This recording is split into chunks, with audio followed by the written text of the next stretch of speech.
Teacher talking sports, what it does, what it do, how we live. And it was just 2 days after Christmas when the Sacramento Kings decided to part ways with head coach Mike Brown. It was just 2 seasons prior in 2022-23 where he was named Coach of the Year unanimously for ending the Kings' 16-year playoff drought. A disappointing 13-18 start in 2024-25 made Sacramento's front office decide to make a coaching change. Inserted was Doug Christie, someone who previously played in 5 seasons for the Kings in the early 2000s.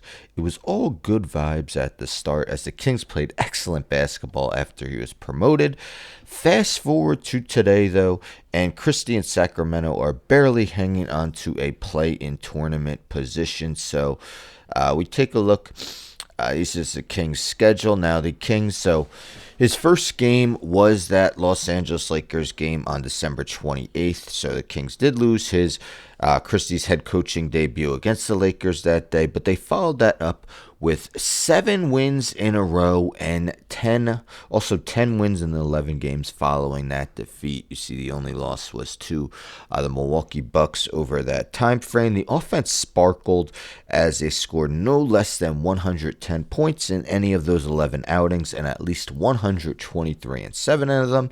Unfortunately, the winning has become much less frequent, especially of late. So this was yesterday a blowout loss. We see the Orlando Magic defeating the Kings 121-91. That dropped Sacramento's record to 36-38 on the season with just 8 games remaining.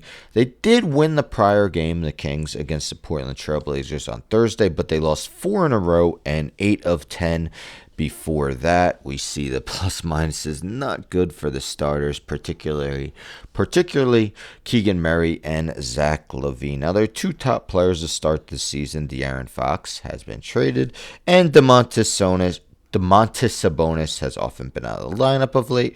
Not being around hasn't helped. Fox was traded to the Spurs on February 3rd.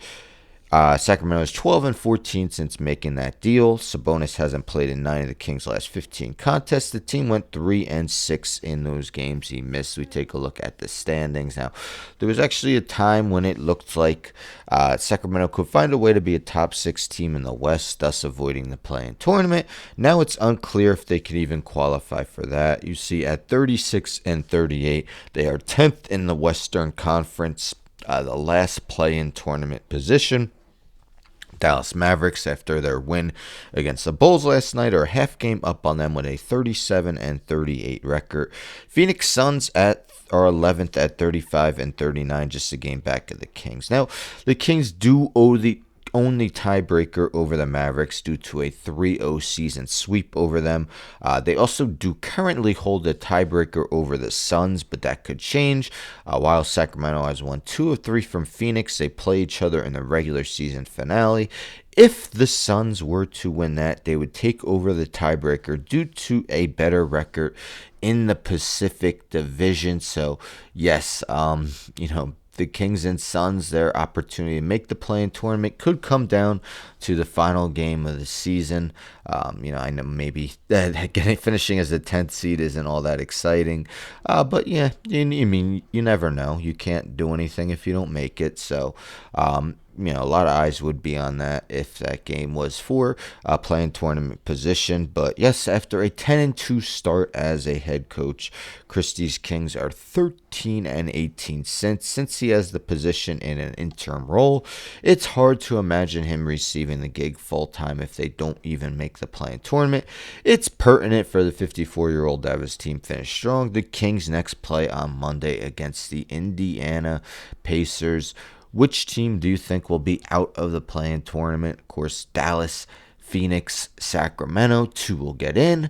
1 will not. Anyhow, don't forget to subscribe. Tell a friend, and subscribe. Like the video, share the video, hit the bell for notifications. I'm out.